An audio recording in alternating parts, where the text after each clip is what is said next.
Halo teman-teman, pada video kali ini saya akan menjelaskan bagaimana sih cara pengolahan data local station menggunakan aplikasi Subpub. Jadi untuk pengolahan datanya kita harus mempunyai data CSV-nya dulu, data lapangannya. Di sini saya sudah ada data lapangannya dalam bentuk data CSV. Saya langsung saja masuk di aplikasi Surupaknya. Jadi aplikasi Surupak yang saya pakai adalah Surupak 6.6. Ini adalah tampilan dari aplikasi Surpak. Jadi selanjutnya kalian cari folder tempat kalian menyimpan filenya, file datanya. Tadi saya simpan di New Blumede, terus di ini ada database. Nanti data CSV-nya ini kita akan buatkan peta DTM, peta kontur smooth, dan kita mau lihat elevasinya. Jadi sebelum kita ubah data CSV-nya menjadi data string, kita harus dulu men-set password directory foldernya. Nah, caranya itu seperti ini. Klik kanan pada foldernya, terus kita set password directory. Ini ada set password directory, dan klik. Nah, tandanya itu seperti ini. Ada centang warna hijau, terus tulisannya terbol. Nah, fungsi dari set password directory itu agar setiap eh, data yang kita simpan akan tersimpan di folder yang kita sudah set as for directory. Jadi mulai dari data CSV dan data string, dia akan langsung tersimpan otomatis di data yang telah folder yang telah kita set as for directory. Nah, setelah kalian men-set as for directory, kita langsung ubah saja data CSV-nya menjadi data string. Jadi caranya itu kalian masuk di file, ini ada file, kalian masuk di import. Di sini ada beberapa menu. Di sini ada data from one files, data from many files. Kita gunakan data from many files stringnya. Kalian klik. Nah, untuk lepas yang pertama, kalian masukkan data CSV yang ingin kalian ubah menjadi data string. Di sini saya masukkan data lapangan kelompok satu dalam bentuk CSV. Ini adalah data lapangan yang teman-teman asisten kemarin sudah mengambil terlebih dahulu di lapangan sebelum kalian melakukan praktikum. Ini adalah data lapangannya. Saya klik data lapangannya, terus saya open. Untuk lokasi yang kedua yang ini, kalian masukkan namanya, terserah namanya apa. Saya namakan sini data LP asisten. Saya namakan data lapangan asisten. Setelah itu, kalian ikut saja pengaturan awal dari aplikasi serupa. Kalian bisa ikuti saja yang ini. Selanjutnya, kita apply. Nah, kalian harus ingat di sini. Tadi, di file Excel itu, namanya di kolom berapa, koordinat X-nya di kolom berapa, koordinat Y-nya di kolom berapa, elevasi set-nya di kolom berapa, dan ID-nya di kolom berapa. Tadi, untuk string number, ini adalah nama. Namanya tadi itu berada di kolom pertama. Terus koordinat Y-nya itu berada di kolom ketiga, koordinat X-nya itu berada di kolom kedua, setnya elevasinya itu berada di kolom keempat, dan ID-nya atau kodenya itu berada di kolom kelima. Langsung apply saja. Nah, ini sudah muncul, otomatis dia akan tersimpan di folder yang kalian sudah set as Word Directory. Jadi, kalian masukkan data esternya, yaitu kalian klik kiri, tahan, terus kalian masukkan di displaynya ini. Saya tahan. Nah, ini adalah data lapangan yang kita ambil kemarin di lapangan. Bentukannya seperti ini. Jadi pasti yang mengambil data itu pasti akan tahu bentukannya seperti ini. Bentuknya seperti ini. Pasti dia akan tahu. Nah, sebelum kita membuat data STR-nya menjadi data DTM, kita harus dulu mengubah, eh, kita harus membuatkan dulu boundary. Kita harus membuatkan dulu boundary. Nanti untuk boundary, kalian akan tahu apa itu boundary. Jadi untuk membuat boundary itu kita hapus dulu semua garis-garis yang tersambung pada titik-titik poin ini. Jadi kita tidak mau ada garis ini. Jadi nanti dia bentukannya cuma poin-poin saja. Jadi caranya itu kita munculkan eh, ini toolbarsnya dulu. Jadi toolbars yang kita gunakan adalah dua, display and hide dan toolbars edit. Jadi kita munculkan, kalian arahkan kursor kalian di sini area kosong, baru kalian klik kanan. Di sini ada toolbars, kalian aktifkan ini display and hide dan toolbars editnya. Nah, ini ada edit. Jadi ini adalah toolbars displaynya, display and hide. Di sini bawah adalah toolbars editnya. Untuk menghapus garis-garis ini, kita bisa pakai nih cara manualnya. Kita bisa pakai break align by remove. Nah, kita klik. Nah, setelah kalian klik, kan klik semua garis-garisnya agar garisnya itu tidak tersambung pada titik-titiknya. Kita hapus semuanya sampai tidak ada yang tersisa. Saya percepat. Nah, ini sudah terhapus semua. Jadi selanjutnya kita buat garis boundary-nya. Jadi nanti itu untuk membuat garis garis boundary, kita menggunakan poin.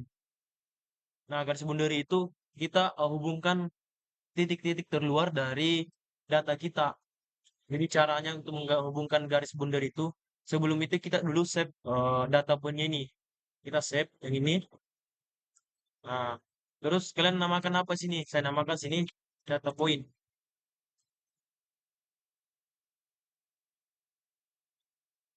Terus saya save. Selanjutnya kita tambahkan new di sini agar nanti data boundary-nya tersimpan di layer new layer yang kita buat. Kita new terus terserah kalian klikkan di sini apa. Di sini saya tambahkan boundary. Terus kalian apply. Nah, ini sudah ada. Selanjutnya kita buatkan boundary di bagian titik terluarnya. Jadi boundary itu eh, di garis di garis atau di poin terluar, kita hubungkan poin-poin terluarnya. Jadi caranya itu kalian masuk di sini, ini kalian ganti plan ini menjadi poin. Selanjutnya untuk menambahkan garisnya itu kalian pakai create new points yang ini. Nah, terus kalian hubungkan satu persatu sampai semua datanya itu poin terluarnya itu tersambung.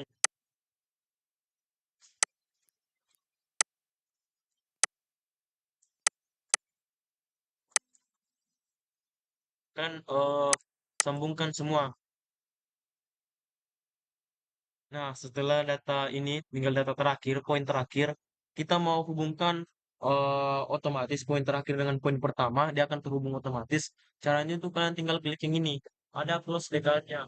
Kita klik close declarnya, dia akan tersambung otomatis.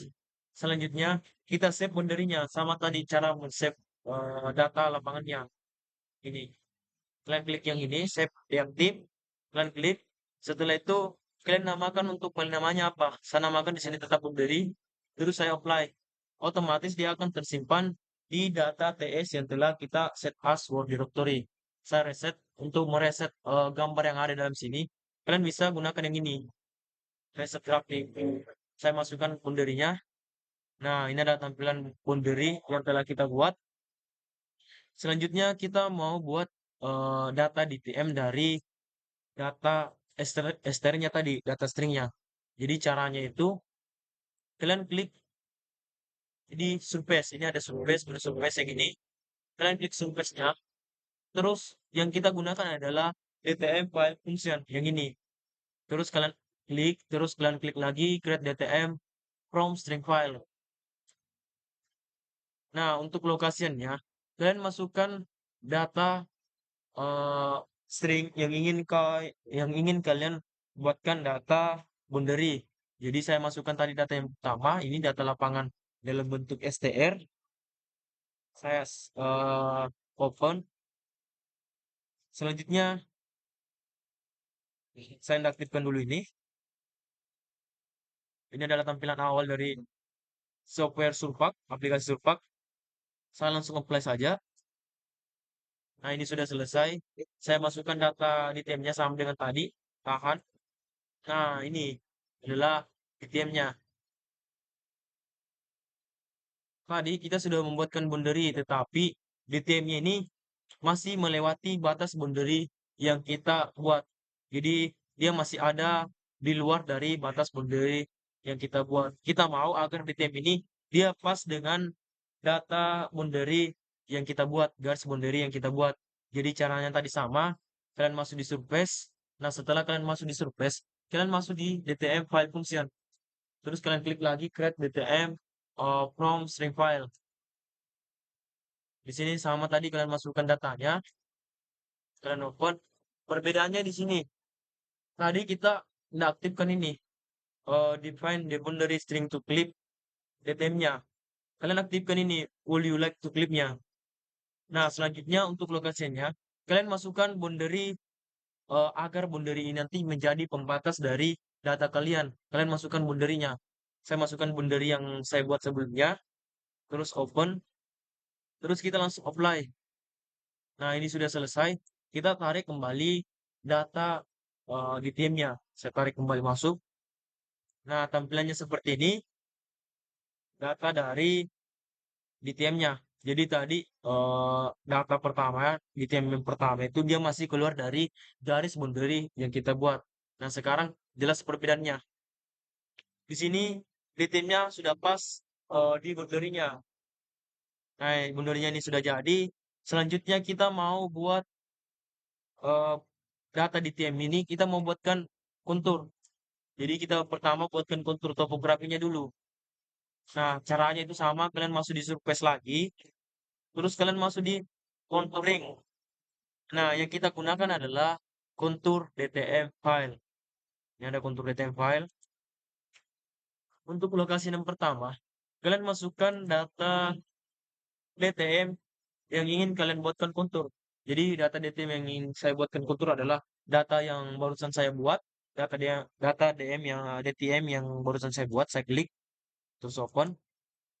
Nah, di sini sudah ada keterangannya, minimum konturnya berapa, maksimum konturnya berapa.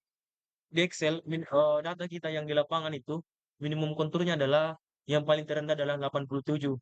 Titik berdirinya total station. Terus data yang paling tertinggi adalah eh, tempat pengambilan titik awal. Itu ketinggiannya adalah mencapai 114 poin sekian-sekian. Untuk kontur intervalnya, kita menggunakan kontur interval 0,1. Jadi, yang kita gunakan adalah kontur interval 0,1. Kita tidak menggunakan kontur indeksnya, tetapi cuma menggunakan kontur stringnya nanti. Jadi, ini kalian matikan saja. Ini kalian matikan juga nanti. Selanjutnya kita apply. Nah, ini sudah muncul data konturnya, kontur minornya. Ini ada kontur minornya, keterangan kontur minor. Nah, tadi kita beri nama kontur minor. Nah, saya tarik lagi masuk. Nah, ini adalah tampilan dari konturnya. Nah, ini. Selanjutnya kita mau kontur ini, kontur minornya ini lebih smooth. Tidak seperti yang ada pada layar ini. Ini masih ada cekungan-cekungan tajam. Dia masih terlalu tajam. Kita mau smoothkan. Jadi caranya tetap sama. Kalian masuk di surface, terus di contouring. Di sini ada smooth string file-nya. Kalian masuk di smooth string file. Nah, untuk lokasinya, kalian masukkan data kontur yang ingin kalian smoothkan. Yang ingin kita smoothkan tadi adalah kontur minornya. Kalian masukkan kontur minor di sini. Terus kalian open. Nah, untuk lokasinya sama. Terserah kalian mau namakan apa di sini. Saya namakan kontur smooth minor. Nah, ini saya namakan kontur smooth minor. Kalian langsung apply saja. Nah, ini sudah ada kontur minor smoothnya, kontur smooth minornya. Saya mau masukkan. Nah, di sini sudah jelas perbedaannya. Di sini yang terlalu tajam permukaannya, sudutnya terlalu tajam, itu adalah kontur minornya, kontur yang belum kita semutkan. Sedangkan kontur yang ini, dia lebih halus. Ini adalah eh, kontur minor yang telah kita semutkan tadi. Jadi perbedaannya cukup jelas. Jadi saya reset kembali, saya masukkan data boundary-nya sama kontur smooth-nya. Selanjutnya kita mau lihat keterangannya. Keterangan dari elevasinya. Jadi caranya itu kalian masuk di tadi toolbars display and hide. Nah, ini adalah toolbars display and hide. Jadi tadi kita mau munculkan elevasinya. Elevasinya tadi itu berada di Z. Nggak ada di set. Jadi kalian munculkan di setnya ini. Yang kalian gunakan adalah display-nya, display point setnya, bukan hide point setnya, tetapi display point setnya. Kalian klik display point setnya. Untuk layer name, kalian masukkan kontur yang ingin kalian lihat elevasinya. Di sini saya masukkan kontur smooth-nya, karena kontur smooth-nya yang ingin saya lihat elevasinya. Terus untuk text elementnya, kalian ubah menjadi V. Nah, untuk ini yang di bawah ada position of text in segment, kita gunakan first point agar nanti setiap keterangannya itu berada di pinggir sini saja. Kalau kita mau di tengah, kita bisa menggunakan center. Ah, ini dia akan berada di sini. Kalau all points itu terlalu banyak sekali angka yang ada di dalam displaynya. Jadi kita gunakan first point saja agar nanti angkanya cuma muncul di pinggir ini saja. Agar angkanya itu bisa muncul di pinggir konturnya ini saja. Jadi saya langsung apply. Nah, ini sudah ada keterangannya. Tadi kita menggunakan kontur interval 0,1. Jadi otomatis yang ini adalah kontur terendahnya di 87. Terus di sini ada 87,1 untuk kontur yang pertama, kontur yang kedua 87,2 sampai seterusnya. Jadi kontur yang tertinggi adalah 113,8. Otomatis tadi di Excel kita di data lapangan kita kontur tertinggi atau elevasi yang tertinggi adalah 114 poin sekian sekian. Jadi sini sudah ada keterangannya.